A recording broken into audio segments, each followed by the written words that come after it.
Welcome back to Uncovered. Thanks for joining us today, guys. And we have a topic for you that I think will be very interesting for a lot of people. We are going to talk about how to position yourself as the next instructor in your studio. So a while ago, season 1, we talked about 5 skills of a great instructor. But we have found that people are approaching us, I wouldn't say constantly, but like there's been quite a few people that have approached us asking, well, I would like to be an instructor. How can I be an instructor? And like a lot questions along the same line. So we wanted to have a chat about what are the best things that you can do to position yourself to be in the lens, I guess, of the studio owner. And if you are really wanting to become an instructor, and I guess a little bit about what it's like. Yeah, I think the reason I really love this topic is as a studio owner, and I'm sure other studio owners can relate, you get a lot of interest from people being like, I just like to put in my expression of interest, like I want to be an instructor, like, or what courses should I take, or what steps do I need to take? So in saying that, think about that, like how many other people potentially want to be instructors, and if they're in your studio and they're all putting themselves out there, like, what is your studio owner actually looking for? Like, what is going to make you stand out in that position? And really, I guess it's good to note that, like, back in the day, that this thing didn't quite exist because pole instructors were like a rare breed. So if you did have an interest and you kind of put yourself out there a little bit, it would be quite common that you would be able to get a position as an instructor if you had a certain level of skill. Yeah. You know, I know that studio owners used to approach students to become instructors. So, but these days I think there is a lot more like instructors out there. There's a lot more competition. And we kind of want to give you guys a bit of an idea or guide of, you know, what people are looking for in instructors. Yeah, and we only talk from our lens and our perspective, but I think this can be pretty generalized. Like there's probably those 5 key things we come up with when starting to think like you have now gone, cool, I want to be an instructor. I want to be an instructor here because I love pole. Pole is amazing. I just want to do pole all the time. I kind of said that with a little bit of sarcasm, and I didn't mean it like that, but it is generally the way of which it goes. That's the thoughts that come through. I want to do pole all the time. Like, how can I do this all the time? I was like, don't worry, I don't pick up on sarcasm. So. No, you don't. I was like, yeah, good. All very good points. She doesn't. It's really, really... Don't, if anyone is sarcastic to me, I will not pick up on it. Unless it's like, maybe like really, really obvious, like, I don't even know. Sometimes I might be like, I don't know, confused. That situation with that boy, that was pretty obvious. Yeah, that's true. It was not very obvious. And I'm just like, he said this. And everyone's like, that's sarcasm. I'm like, in hindsight, that does make sense. But anyway, so. We digress. The first thing I would say is know your purpose.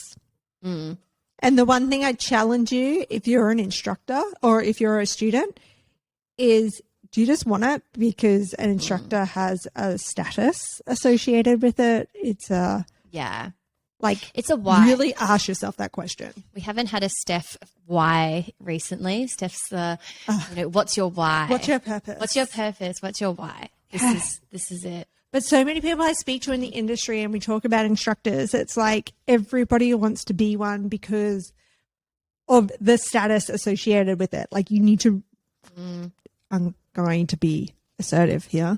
I'm working on my assertiveness at the moment, guys.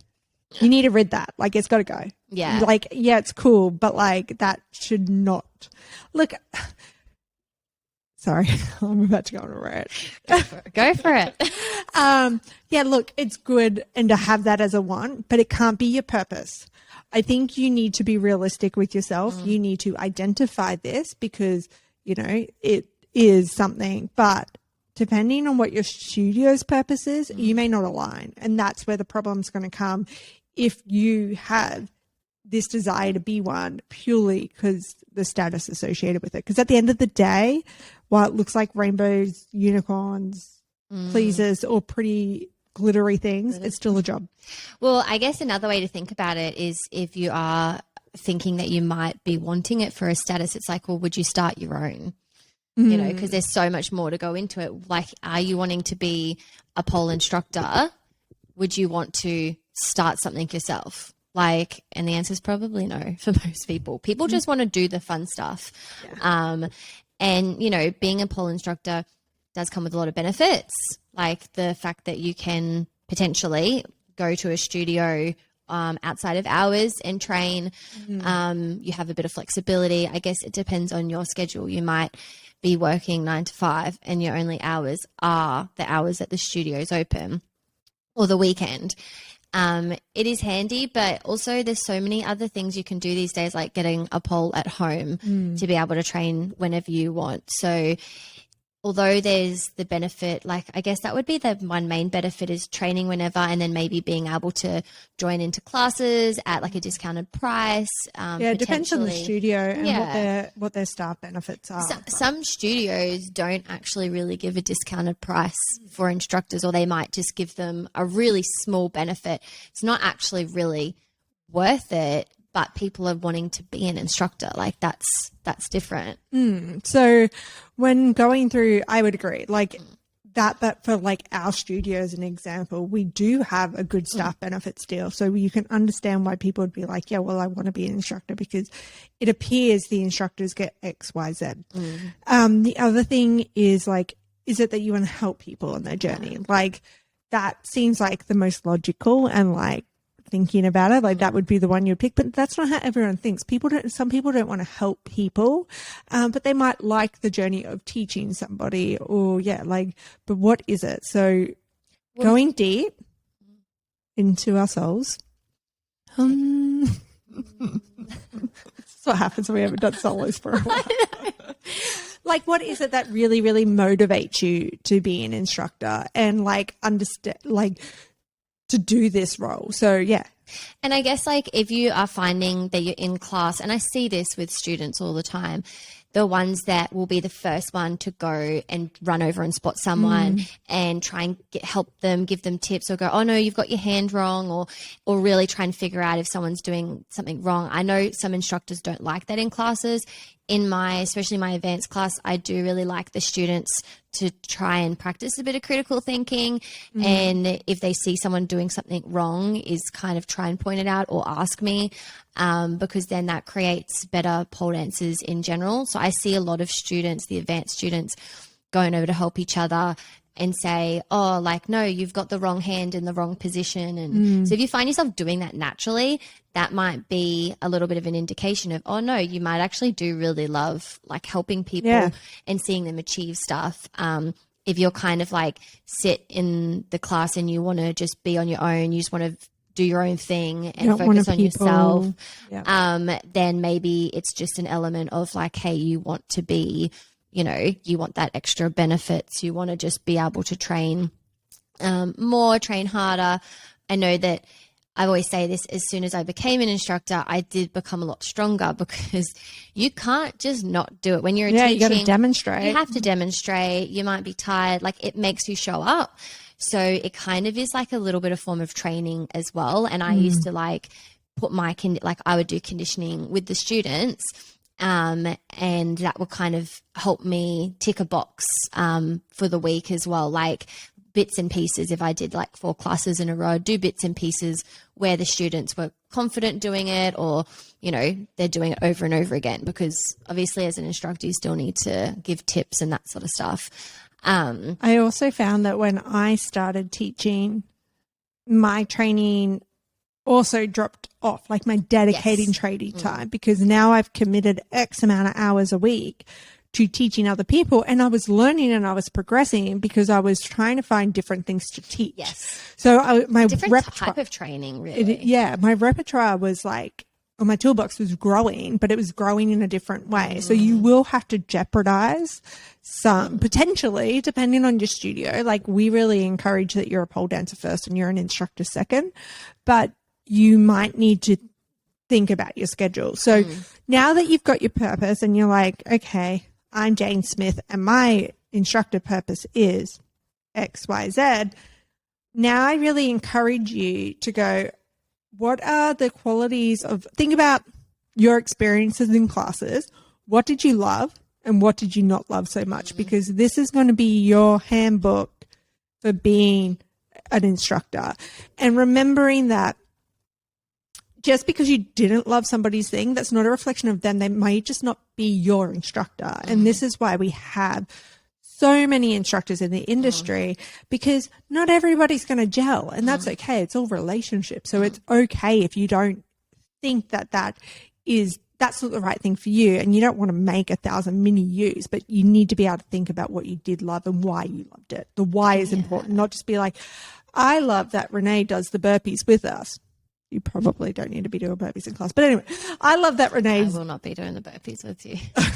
that she does it with us, and it motivates me. So what is that action actually doing? Like, and why did that motivate? Was it that was she the motivating factor for you? Was she, you were able to look at the technique as she did it, so you could correct as you go? Some students come up to me and I get feedback about other staff members, other instructors, and they're like, I love this, Jane, we'll just call her Jane. Yeah, good old Jane is that. Jane Doe's our... She's a made-up person. Yeah, but she's our instructor. I love Jane because she does all the conditioning with us, or she does the whole class as well. She's not just yelling at us and telling us what to do. So people find it, like you said, a little bit more motivating.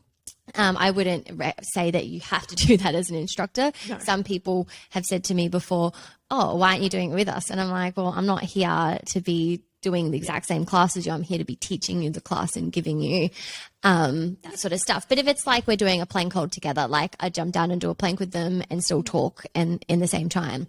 It could be, I love that they call me by my name. I love it that they asked me how I went with such and such last week. Like, they're personal qualities as well as technical qualities. I was just about to say, you said relationships before, and that is like more so than anything. One of the biggest things as an instructor is like relating to people, because it is an experience that a lot of people come for. Some people, again, we're mainly talking about the culture at our studio, because we are very community based.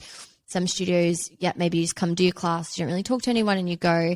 But we've found that the relationships and the culture that people, or the environment that people want to come to, is that of having a bit of a chat, talking about what has been going on for them as well. Because for most people, pole is something they do 2 hours to 4 hours a week. It's very small amount of time in the grand scheme of things of their life and what else they have going on in their life.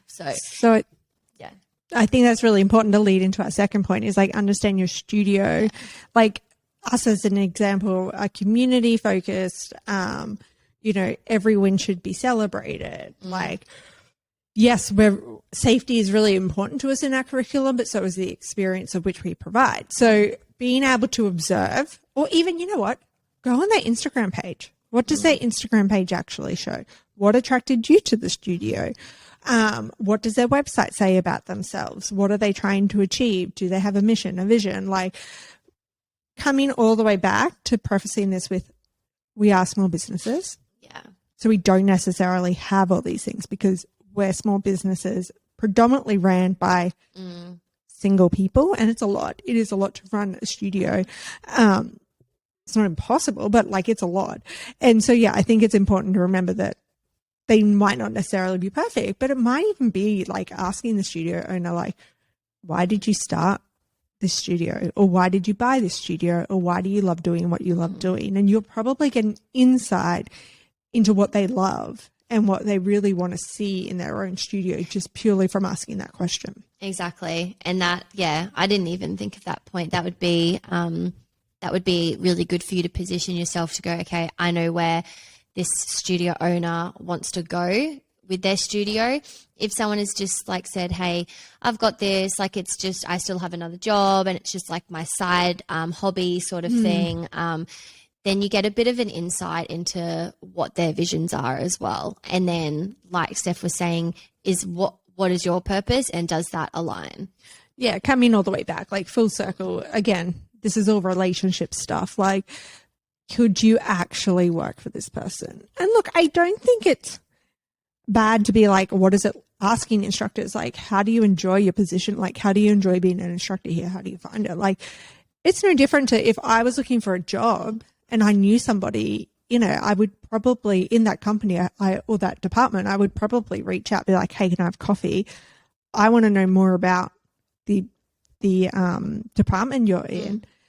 And having a conversation with them to be like, tell me about your department. What is it like? What's a leader like? What's this? Like, I don't think those things are not okay. Like, they're standard networking practices in a corporate or something setting. And yes, I have that background, so this is what comes to mind.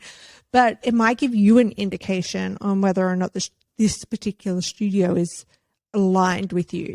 Yeah. I think the other thing is, I guess, understanding how the studio runs. Do they have weekend staff?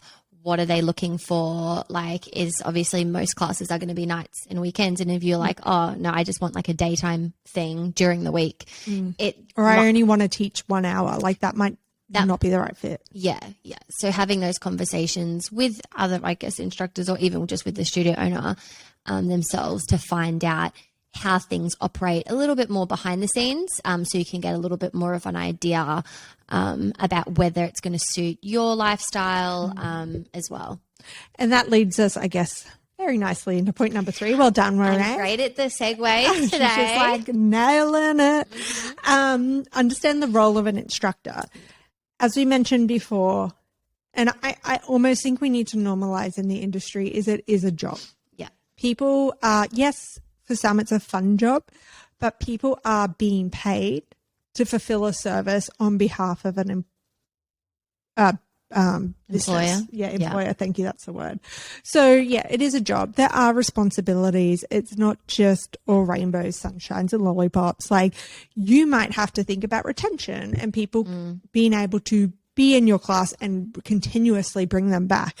You might have to class planning for some is not a paid activity. I was going to say, just butt in there with the whole retention thing. I know some studios, they are very focused on like your own advertising, and you like, it's your classes. You have to advertise, otherwise they're going to get cut.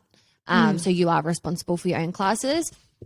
It's interesting. Some studios, again, I know are set up more like you're contracted. So like a PT, so they're like your clients. Some you get hired by the studio and you get paid like an hourly rate, and then they organize the classes for you. They do all the advertising. And I guess it depends. Like, for the studio itself, I would say canceling any classes at any point is not good for the image of the studio. Whereas if it's your own brand and you're doing that, that's a bit different. So like with private lessons and stuff like that. But it would be good to, like, again, get to know the studio and how that sort of thing works. And you're always going to be what you're expected, an extension of that brand. If you are employed by or contracted and people know, or you put it on your Facebook or your Instagram that you are an instructor here, like, you are an extension of them. So the way you present yourself in the pole world could come back to the studio. So I think that's another important thing to remember.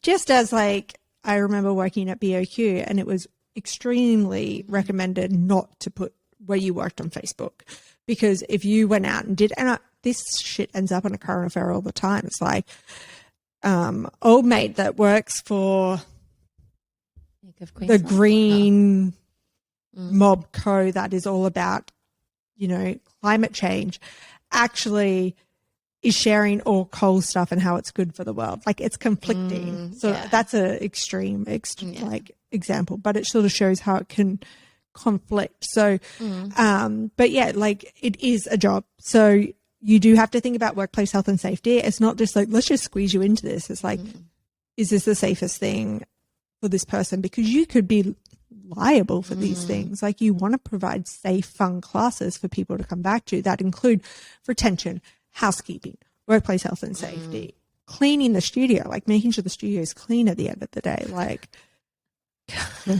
getting in all the sore spots. I know, all the pet peeves are coming out. I wanted to circle back to class planning as well, because so much of this, like, I think pretty much every studio I know, like, your class planning is in your own time. You don't get paid to plan your classes.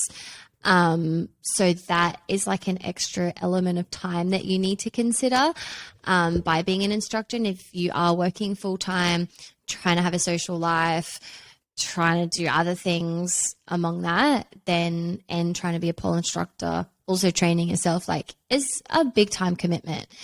The more experienced you get as an instructor, obviously the easier it is to class plan. I know I can throw a plan together really quickly, but not like every single week, obviously, but just on the fly.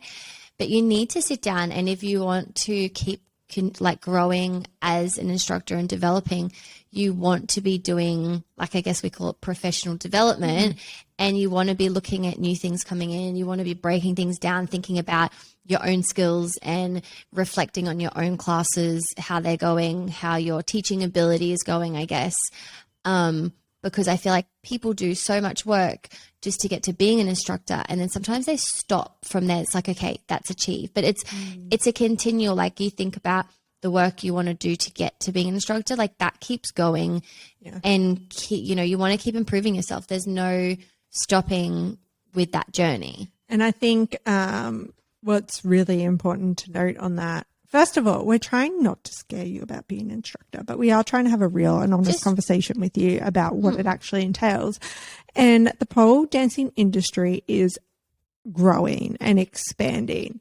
We are definitely in a growth pattern of industry, and that means research is starting to come out. There's since been things that that contradict the shoulders back and down, or that contradict the micro bend. So like these things are coming up all the time, and you, to be able to provide the best experience, staying on top or at least within the know about these things is important, and understanding not just what happens in your studio, but understanding what happens in the industry around you, is also very important. And I think that that's a good point to say, like, that a lot has changed and a lot's changing and will change. So you've got to be able to pivot with that as well and adjust when things come out. Because, when you first learn something, it might not always be the case. And you're going to learn as you go. Like, your students are going to teach you so much. You some of the things surprise you. It's like, I'm going to explain how to do a Superman like this. And then they find the weirdest thing to do. And you're like, I've never seen that before. I remember having this one girl inverting with the wrong foot on the pole. And she asked me, she's like, can you look at my inverts? And it took me about 5 or 6 times watching her invert. And I'm like, girl, you're hooking on with the wrong foot. But like other instructors had looked at that and you hadn't seen it. But I didn't think that was the first time I had seen that. So I wasn't looking for it, and it wasn't a common thought in my head. So your student's going to teach you a lot as you go.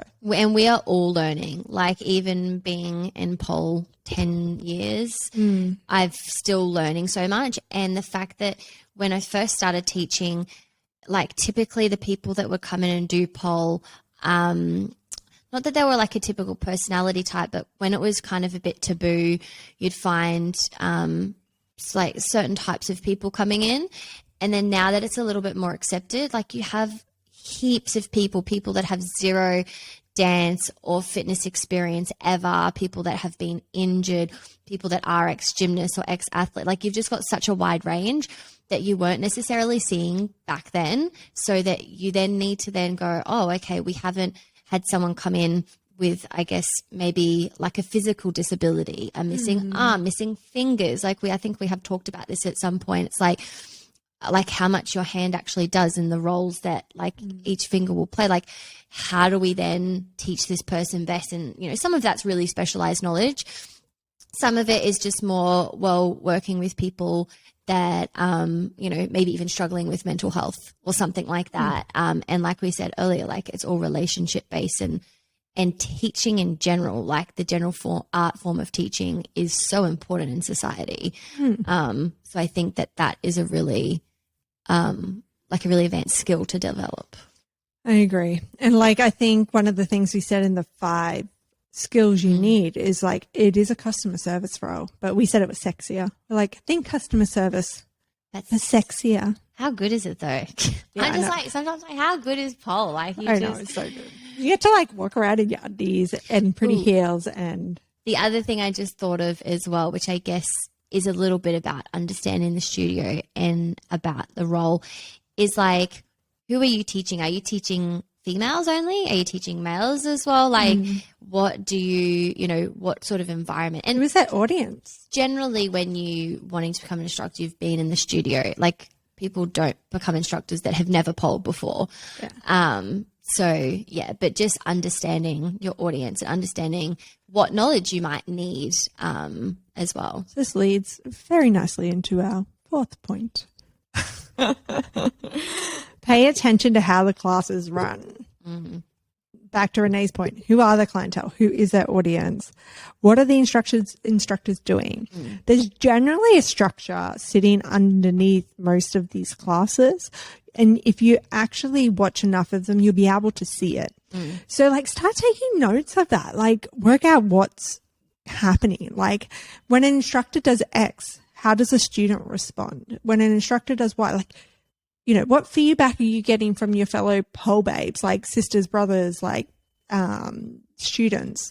Like, what are you hearing about what people are seeing and doing and feeling? Like, that's all really important. So start paying attention, because it's like for most studios, if you were to start, they'd ask you to shadow classes and they would ask you to learn from those classes. So if you're really keen, just start now. Watching classes, taking notes, asking the instructors why they did what they did. Don't do it in a way and like, Renee, why did you do that? Like, you could be sarcastic to me and I wouldn't know. No, you wouldn't.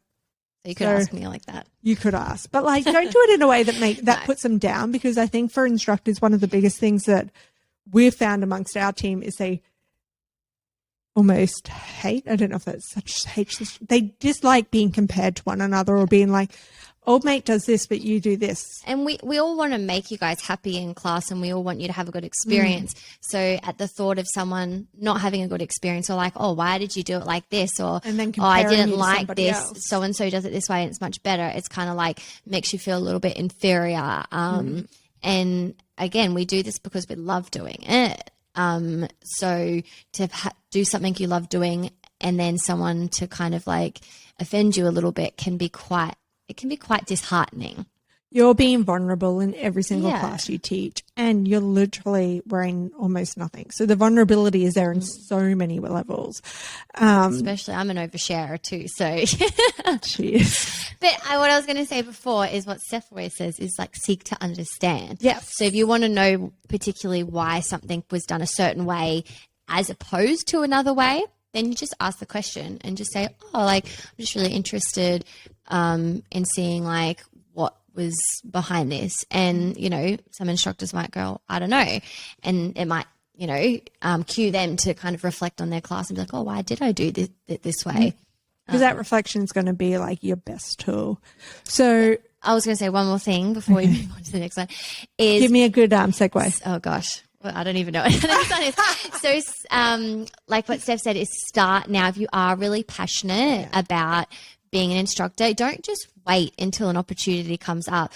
Like, literally have everything down. I have told people, like, why don't you just for fun write a class plan? Like, why don't you, get a friend, like if you have a pole at home and you have like a little sister or, an older sister or like a cousin, just like experiment with a few things. There's nothing wrong with that. Just see what you feel, observe, write just things don't down. throw them into like a Rainbow Manchenko or something. No, but like see how you go with just kind of being a little bit on the spot of actually like, oh, I'm actually teaching someone or, okay, this is how I think I would do a class.